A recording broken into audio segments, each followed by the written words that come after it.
Meet Kevin, I'm Kenshi. Locked Ultimate Iron Man. Last episode, you might remember, Kevin and his group went to the Deadlands. Although the group didn't have an objective, they decided to leave the Deadlands because it's the Deadlands. The group found an abandoned camp and took that opportunity to heal from the acid rain wounds. Although only Kevin and Blue were hurt from the acid rain. After that, the group headed out, hoping to find a new city where they could be degenerates. Although no one in the group knew where the nearest city was, so they were just running blindly through the desert. I would also like to point out that no one mentioned how Kevin's running hard mode, being a ginger that was naked in the middle of the desert. Kevin and his crew eventually wandered into this place called Venge, which has these things shooting from the sky.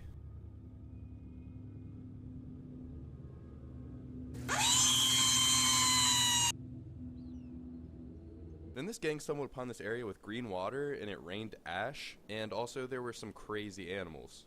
What the fuck was that? The gang saw something on this huge mountain, and they didn't know what it was, so they decided to check it out. But the hard part was they didn't know how to get on top of the mountain because there wasn't any clear paths or roads. They found the road. It ended up being a city on top of the mountain, so the gang decided to get right down to it and start being degenerates right away. The gang had no combat experience, so they found some dummies to practice on. Alright, well that didn't last long. Kevin then went to steal some shit from houses. I'm Kevin, bitch, can't you read? Kevin then met this guy, Tin Fist, who told him that this city was home to the anti-slavers, which is kind of ironic considering that their headquarters has slave cages. Tin Fist explained that their cause hates the United Cities Empire because of their slavery practices, which is convenient for Kevin because the original cities that attacked him and his brother are home to the Empire. Although the Degenerates weren't allowed to join the anti-slavers, the reason was the Empire wasn't considered our enemies. So I guess it's time for the Degenerates to make a name for themselves. The gang left that beat-ass city that had nothing to steal and no shops to sell to. And I must say, there's no record of this next situation that the gang got themselves into. And it's totally not because the recording corrupted. And it's only because Kevin's memoirs had a few burnt pages that were destroyed in a fire. So we can only make an assumption of what happened because I'm just the narrator. This isn't my story. This is the story of the legend named Kevin. Now that that's out of the way, I'm going to describe to you what we can only guess happened in between these two situations. The gang traveled southwest and were ambushed by some members of the Southern Hive. At this point in their quest, most of the gang was already very fast from all the traveling that they've been doing, so they were able to escape, except for Osafi, who had one of his legs cut off. They decided to send Sad Neil back to recover Osafi because he was the fastest of the group, while Blue and Kevin were chased by a Hive Prince. Now back to the story. Kevin and Blue are chased by a single Hive Prince, and if that wasn't enough, fucking dinosaurs join the group and start chasing Kevin and Blue as well. Surprise, motherfucker! Kevin and Blue see the city of Morn out in the distance while still running away from the dinosaurs. Meanwhile, Sad Neil sees Osafi and picks him up, considering Osafi can't walk because of his missing leg. Back to Kevin and Blue. Kevin gets himself trapped inside a pack of wild boars, although they do eventually get away and arrive at the city of Morn. Sad Neil finds his way to the city of Morn, and the gang is finally all back together. Now at a city, but starving and injured, Kevin and the gang need to find a place to rest and recover before they can resume their degenerate activities. Once they were healed up, Kevin and his band decided to set up camp right outside the city near a copper deposit to make money. He also decided to go with the questionable fashion choice. No.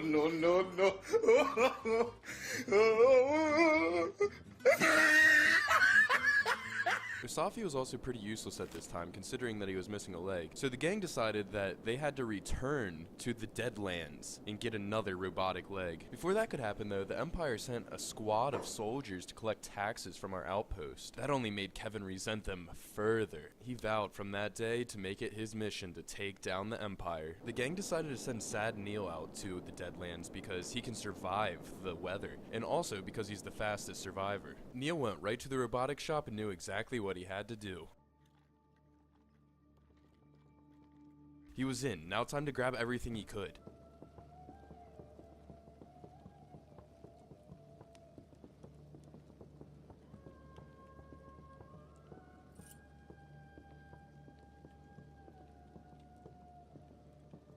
Yeah, Neil went a little overboard taking the robotics. He got caught, but he just fucking ran out of there as fast as he could. Neil made it back, and while the gang was setting up for a squad pick, they were attacked by rabid dogs.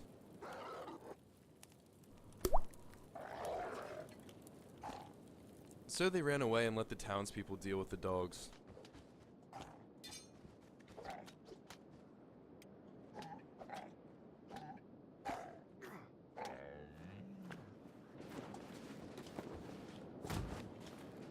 Safi was then given his choice between robotic legs, and he was standing for the first time in a while. Kevin also upgraded his arm. After that, their next objective was to upgrade the base.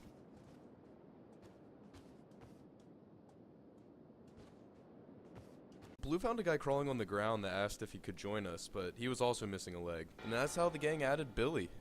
Good thing we got all those extra robotics. So Billy's leg was actually crippled and not severed, and Kevin thought that if you let a crippled leg go bad enough, it would eventually become severed, and then you could replace it with a robotic, which is actually better in some cases. Well, that wasn't the case, and Billy was just out of commission for a very long time.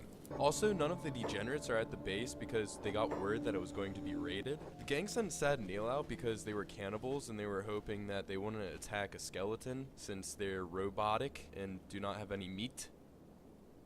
I don't know. Neil talked to their leader and actually found out that they're skeletons that wear skin masks from their victims. But in the end, they actually invited Neil to join their cause and become cannibals like them. And they didn't attack them, so they're pretty cool dudes in my book. Later, animal traders came to the outpost, and that's how the gang ended up with Frodo. Nothing really happened for a while after that. The gang just kept improving the outpost, adding new recruits to work for the outpost, and besides the occasional animal attack or bandit raid, nothing really happened. And for the first time in a while, things were going good for Kevin. He had a massive base, he was making a lot of money, but he just felt something. Was he getting too comfortable? Did he forget where he came from? Did he forget the people that he promised to take down? Kevin decided something had to change, and in order to change, he had to have an efficient outpost running while he wasn't there. So he sent Sad Neil out to recruit some new workers for the base. Sad Neil and the new crew ran into some rabid dogs along the way, and things didn't go too great. In the end though, Neil and the new crew made it out alive and headed back to the base. Now that the crew had enough people to have the outpost running efficiently, Kevin decided that Kevin and Neil were going to go out adventuring and exploring the area around them,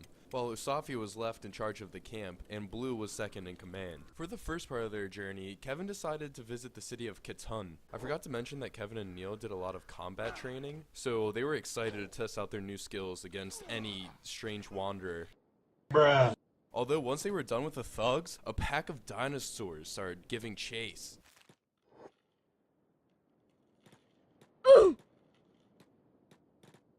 Sad Neil healed Kevin and carried him to the destination, and that is why Neil is this week's MVP. Back at the base, Blue captured 2 raiders and made them his slaves. Also back at the base, Usafi trained Titty, Puig, and Melon, so they're going to be defending the base from now on. And to the right is Blue with his 2 slaves. Also, the Imperial tax collector came back, and Blue told her to fuck off. They threatened to attack the group with a larger squad, so Blue attacked them. Although Blue forgot he locked the gate before he did that, so he was stuck outside and he passed out. But meanwhile, Usafi and Puig were raining hell on the Imperials from the crossbows mounted onto the walls. And just like that, the Degenerates won. The Imperials either ran away or were killed. So that's it for this chapter. Next time, we'll be focusing on Kevin's adventure.